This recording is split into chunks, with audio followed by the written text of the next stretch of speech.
Welcome to the Beverly Hills Plastic Surgery Podcast. This is Dr. Jay Calvert along with my spiffy co-host, Dr. Millicent Ravello. How are you? Good. I'm spiffy. You sure are. Today you are spiffy. Today I am spiffy. I'm very well. How are you? Even though your seamstress was closed, you are still spiffy. Thank you. Can you believe that? I took an hour out of my day to gall. go pick up my tailoring, and she wasn't there. Not like I don't see her every 2 weeks anyways, but still. The nerve of that lady. What's she thinking? I need her. Have you seen these little short stubby legs? You definitely utilize your seamstress A way lot. more than I could even imagine. Like, I buy stuff and I put it on and I go. Like, It has to be shortened, the waist taken in, the butt taken out, like the seams are unraveled, and always there's vintage clothing that needs to be repaired. And, I like to be well tailored. there you go.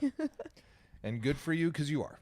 So today, speaking of well-tailored, we are talking about the skin envelope of the nose in rhinoplasty. Yes. Ooh, that was a good segue. Yes, because it is so important for the skin envelope. Is just sort of a fancy way of saying the skin that covers what's underneath it has to sort of match what's underneath it. Well, and I'm gonna go one step further. It's the skin, the fibrofatty soft tissue layer, Yes. the muscles, and the fascia overlying the bones and the cartilage of the nose that really makes up the envelope. And that's really why this is a topic of discussion. Right. Even though it seems like there's not that many things on the surface of the nose, there's actually a lot going on in there. And you sort of just named all of them. And in some people, those structures can be very thin. Like think of an older, Caucasian lady with just really paper fine, thin skin. And sometimes it can be really thick, usually more in ethnic patients or, I don't know, just people who have thicker, more oilier skin. Yeah. They tend to have thick skin. Thick skin and rhinoplasty and thin skin and rhinoplasty are sort of difficult combinations, and they're different. They're difficult for different reasons. So why don't we start off by, I guess I did name all the layers. So we covered the anatomy. Yeah, so the anatomy is there's the skin, which is the epidermis and dermis, and then the subcutaneous structures, which is like a fibrofatty layer. Then you get to like the fat. There's a fascial layer before you get to the muscles, and we call that. It's kind of called the SNAS, which is like the SMAS in a facelift, but this is because it's not the musculoaponeurotic layer; it's the nasal layer. So there's a fascial layer. Then there's the muscles. And those include like the nasalis muscles, the levator, allocanesi in the nose. Yeah, they're They elevators. run right along the side. Yep. There's nostril elevators. There's all kinds of muscles throughout the nose, and then you get to the bones and the cartilage. Again, there's a perichondrium or a periosteum lining of the bone or the cartilage, respectively, and then you're down onto the cartilage or bone. So, given that. Starting off with thin skin patients, like thin skin is difficult because, when you see somebody like, you could read the newspaper through their, well, you can't read the newspaper. You can read your iPhone through the, through their skin. Then you're like, oh my God, super thin, Right. super scary. Right, because every little cut you make, every little repositioning of the bone and cartilage you make, you're going to see every little bony hump or scar tissue that forms. You're going to see it. It's going to stick right out at you. That's right. And that is somewhat terrifying sometimes. It's really like, oh my God, first of all, peeling it, never mind what's going to happen afterwards. Like peeling that skin off of the cartilage at the tip or the middle vault or the bones, you're always just like, God, this is so thin. It's like tissue paper. Scary. Yeah, it's easy to pop through it. Yeah. And that can definitely happen. And then once you finally get it off, you do all your work on the inside, you put your skin back down, then you worry about the healing process. On what because you can see the entire operation. You can see it. You can see the spreader grafts. You can see the fact that you rasped the bone. And patients, never mind the fact that they all like feel their operation like, oh my God, what is this? I feel that. I go, that's where I took your hump away. Yeah. Oh, but why does it feel that way? I was like, because you don't have a hump anymore. It's like you want the hump or you want to feel the operation. So you're going to feel the operation, but to see it is a whole different thing. Like if you look at my skin on my bridge, I mean, this is super thin. You would see anything that happened in my bridge, even my tip. You know, you can see the outlines of the cartilages. So thin skin, difficult. But there are options for that. There's many Yes. things that can be done. You can sort of camouflage it. You can add some thickness to the skin, to the soft tissue envelope. So there are options. There are. A lot of times I'll tell patients I'm going to take a deep temporalis fascia graft and lay it over their bones and the cartilage in the middle vault, just because I know it's going to be super thin. You're going to see everything. So Right. I'll double layer it, put it in there. I'll even sometimes just put a little bit of cartilage in there just as a ground substance to kind of help, you know, fortify the fact that we're trying to camouflage things. It's not really to build anything up or to, it's not to elevate the bridge or anything. It's just strictly to put some Put kind some of filler. some spackle, something. Yeah, exactly. You know, Smooth it's that like, out. we gotta make it look nice. Get your spatula in there. Yeah, because it's too, you know, it's too, like, it's just so thin. You know, you're going to see every little part of that operation. And even though you may not see it in real life, like just sitting here talking to somebody, as soon as you put an HD camera on them, as soon as they take a selfie, they're just like, what's this? What's that? So Right. that's why, you know, I became a fan of deep temporalis fascia when HD cameras came into the mainstream.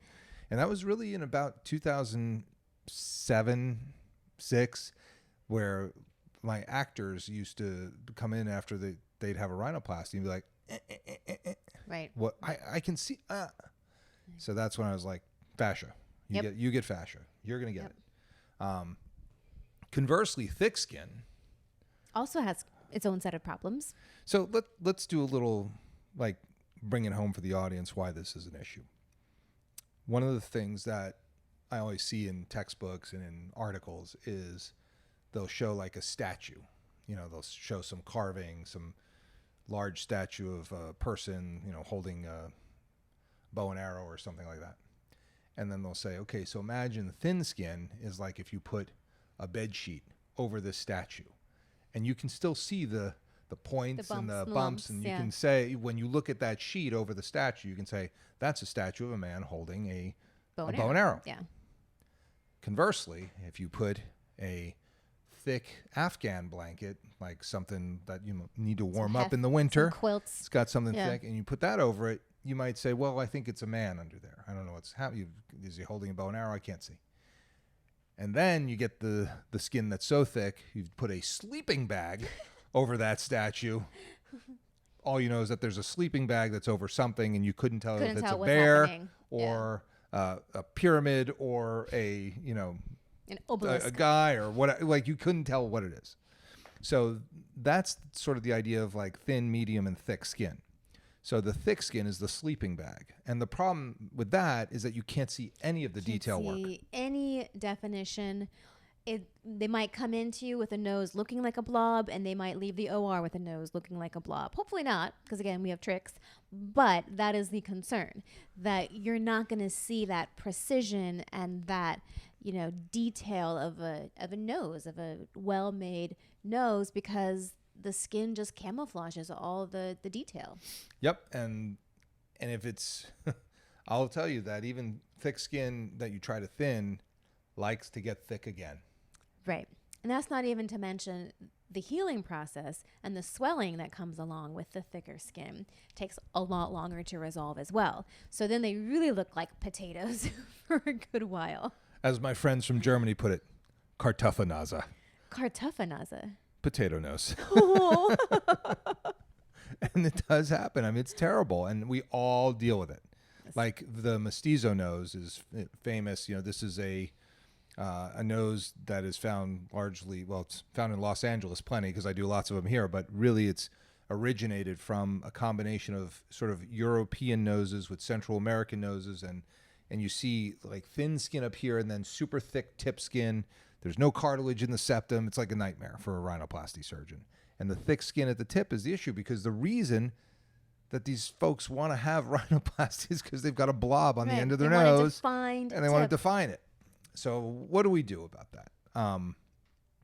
Same with African American patients, Asian patients. And Asian, like, as you know, I feel like a little bit cringy about that term because there's very different Asian throughout Right. Asia, right? So, but thick skin Asian patients, you have to do something to thin the skin. And the or way even the patients that have, not rhinophyma per se, but have rosacea of the nose or just really oily skin of the nose. You know, they can be of any ethnicity, and that skin will be really thick. Rhinophyma has caused me to think about never doing rhinoplasty again. It's so Yes. painful. Yes. It's painful for my patients. Right. Rhinophyma is just basically thick, oily, reddish nose skin. That's hard. It's a hard one to It's treat. really Hard. hard. And it gets, it almost like fights back when you operate on it. You know, it's like, I'm gonna thin you. I'm taking the fibro fatty layer out. I'm gonna show you who's boss. And then, Oh, they go, yeah? oh really? You know, you think that's what's gonna happen here? I'm gonna come back in 4 months, and it's gonna be thicker than when you operated. How's that sound? You think that's gonna make your patient happy? And sure enough, they're like, why does it look like this? And you're like, because it's rosacea and it hates me, Yeah. and it hates you and me together, and it's not going to cooperate, and we shouldn't have even gone near it because rosacea sucks when it comes to rhinoplasty. What a jerk. It is. A jerk. You got to talk to that thing. But you know, that people also don't understand that rhinophyma is rosacea gone crazy. Gone like on steroids. Yeah, it's Yeah. like rosacea gone wild in New Orleans kind of Right. thing, and it's just where the skin just overgrows, gets thick. It just produces all this sebaceous crud and grows up onto it, and then you look like this, like, you know, and everyone's like, oh, that's like the alcoholic nose. You don't have to be an alcoholic to have rosacea nose like that. Not at all. I mean, it is more common in alcoholics, but plenty of non-alcoholics have it. Yeah, exactly. well. And you have to whittle it down. I mean, you got to carve that stuff off. Literally. Yeah. Literally whittle and carve it. Yeah. But we're not. We should Yeah, do we'll- a rhinophyma one. We'll do a That is rhinophyma. not- That's not today. that's another In podcast. general, we're just talking about the non-jerkish forms of thick skin. Just thick, annoying rosacea. Yeah. And it's usually red, and you treat it with Metrogel, you know, metronidazole gel or some clindamycin gel, some antibiotics, and you get the bacterial counts down, and then you can also do a whole bunch of stuff with Accutane. There are protocols you can do for Accutane. And an interesting aside, when I first started going to Dubai, a lot of my patients were on Accutane, and I was like, "But you know, what are you on Accutane for? You know, you're 26 years old. Like, you don't have acne like that." They're like, "No, my doctor has me on it to make my nose smaller." Oh. How's that working out for you? You know, these poor girls would come in with, like, they need a nose job. Like, they've got a Right. hump, they got a droopy tip. You know, this is Arabic rhinoplasty, right? And they're like, "No, my doctor put me on this to shrink my nose." I'm like, It's not how it works. It's um, not a thing. did they? Okay. That's Well, really you need to interesting. stop it, and we're going to do surgery to reduce your nose. How does that sound? But anyway, the Accutane can be used to reduce thick skin. Yes. Or we could take him to surgery and reduce the thick skin. Yeah, and I've been very successful with that. Ish. 73% of the time. You know, does that sound Yeah, about right? That sounds about right. Yeah, I mean, 27% of the time, it just doesn't work well, you know, and you wind up doing it again. But I will tell you that in primary situations, I'm much more successful. In revision situations for thick skin, you're fighting scar tissue and the fact that it's thick skin, and it's a nightmare. But what I do in the primary situations is I'll lift up the skin flap, leaving the fibrofatty layer down on the cartilage and bones. Right. And then you can thin it. And then I peel the fibrofatty layer off the cartilage and bones, and lo and behold, you've And thinned there it the is. skin Right. without killing it. Right. Because you don't want to do that. No, and you don't want to do what we say in plastic surgery is embarrass the blood supply. You can't have any of that embarrassment. No, we don't want to embarrass The blood blood supply. Oh my God, what happened to the blood supply? It's so embarrassed. I hate that term. And I hear people say that, and I'm just like, You mean you don't want to ding the blood vessels and Right. destroy the skin and cause necrosis? Call it what it Compromise is. the blood supply. Yeah, compromise. Damage the blood supply. We're not in the business of embarrassing it. That's what we do to medical students, not blood vessels. I hate that term. I do. Like when people say it from the So podium, cringy. I'm just like, just call it like you say, man. Like you hurt the blood supply. You've damaged the blood supply. You caused skin necrosis. It's not embarrassed. It's not like, oh, we got to go talk to the blood supply. It's so embarrassed.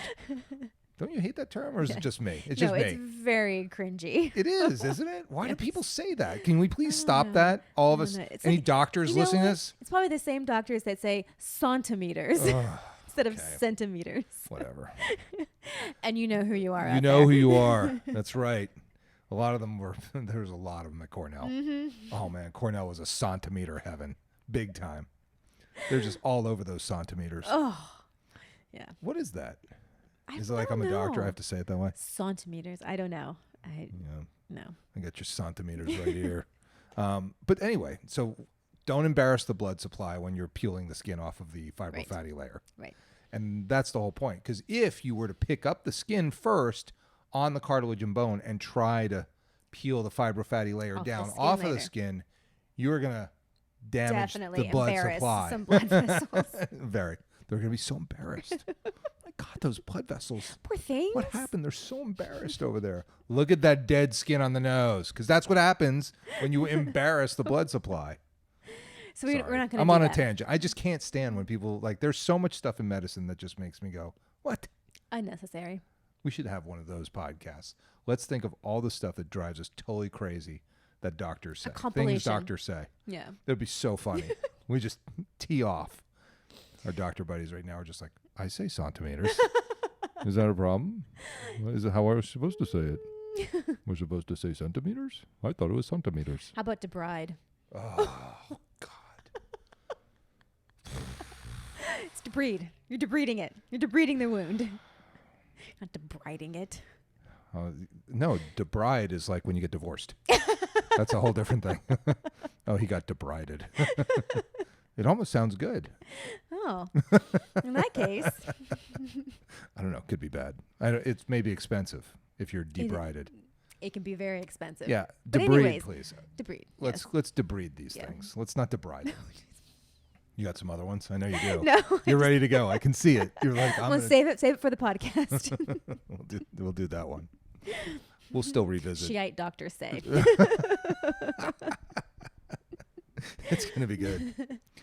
Yeah. So anyway, that's the deal. And so then, sort of your favorite skin is kind of that, just sort of medium thick, not thick, but like medium sort of. It has some coverage, but isn't super thin. You know, it's probably medium thin that I'm really wanting to say. Medium thin. That's Medium a good thin one. is really good. It's like Goldilocks. Like you have kind of medium thin skin on your nose. You would be a good rhinoplasty, I think. I think the tip is thick. You know, I do have that half Hispanic mestizo Yeah. skin, kind of oily. So But I think the tip is thick. I don't know. Let me. Can we get, you don't need to get a Let me closer see it look. up close. Come here. Let me get. I just need to see it up close. It's oily, Yeah, right? It got some pores there. No, you do fine. Yours is okay. Mine is like you can see through it. So you It's guys, terrible. got to come on in and let us tell you what kind of skin you have. It's so much I fun. just need to see it up close. But is it real though? It is real. But that's the thing. Those are kind of the keys to. And this is a discussion, by the way. You know, and I was talking with Neil today about it. These are things as a rhinoplasty surgeon you have to recognize up front. Oh, you've gotta tell your Yeah, patient yeah. like your skin is as thick as hippo butt skin. Right. You're screwed. And They- they need to hear that. They need to hear that because they need to have the expectations afterwards. It's not helpful to them if after surgery you're like, oh yeah, by the way, you have really thick skin, so your result's not going to be as great as it could be. Like that's not the time to tell them. No. You know, it's got to be upfront. Like, and I do this with my body patients. Like, hey, you got a lot of extra chunk on the inside. I can do a great tummy tuck for you, but you're still going to be poochy outy because you got a lot of fat on the inside. Like, they need to hear that up front so they don't have this expectations of when they come out of surgery being, you know, like, oh, I'm so skinny. Like, you got to tell them up front what the realistic 100%. result is going to be. You know, and it's interesting too. I had a patient, speaking of body lifts like that I did on the Tyra Banks show back in the dizzy, like I think before you got out of grade school, and she said that she went to USC and had, are you sitting down? A duodenal switch and a abdominoplasty, a fleur-de-lis abdominoplasty simultaneously. That can't be right. And she said that when she went to, and you can watch her on the Tyra show. It's on there. It's on YouTube somewhere. She said, when I went into this operation, I thought I was going to wake up skinny. She weighed 600 or 585 pounds. So I was going to say 600. I guess it's close. Well, they may have had to do it because of hygiene. She might have had a bunch of extra skin and fat. So it wasn't so much a cosmetic procedure as it was. Sometimes you just have to take extra skin and fat off so the doctors can even get in there and do what they need to do. Of course, you do a pediculectomy. Right. That happens. And maybe sometimes there isn't a vertical component. So I'm sure it was some version of that. But in no way, shape, or form would I have ever told that patient that she was going to wake up skinny. She was just going to be, 10 pounds less. That was her expectation. Wow. Was she would wake up from a 585 pound woman skinny, and that is just a mismanagement of expectations. That is some poor pre-op communication. That's not right. And so with thick skin in the nose, it's the same thing. I tell people, like, you're going to need 2 operations. I can tell you right now, you're going to be disappointed with the way that the tip's going to turn out. You'll like the shape of the nose because it will be better. Yes. It will. I mean, I can take a thick skin nose and I'll make it better, but I can't get that tip to cooperate. And it's just, that's why I kind of say, like, think about it as a staged operation. Yeah. The thick skin sucks. We know it sucks. I'm going to do everything I can to make it better. And you'll most likely want to do something else. And as long as they're aware and they have, the concept in their mind and they are prepared for what's to come, some of them might not. Some of them might be like, you know what? I'm okay with getting 85% there. That's right. This is better. I'm good. But as long as they have the knowledge to make that decision up front, I think that in general, your patients will be very satisfied. Yep. But it does come down to being a diagnostician, at the outset and understanding where this is going to go, down the road. Because if you think it's going to be like a chip shot and then all of a sudden you're like, oh yeah, we just have to take some more tissue out. You're like, well, why didn't we get this done in the first go? Right. Right. That's the truth. I mean, patients need to, expectation management is there. It's part of the deal. I agree. Cool. Anything else about skin envelope? Nope. So we will come back with the With famous... doctors say skin envelope might be on there. Some people might hear that and just think that's the most annoying expression ever. So we might be on that list. Oh, I'm sure. Yeah. Yes.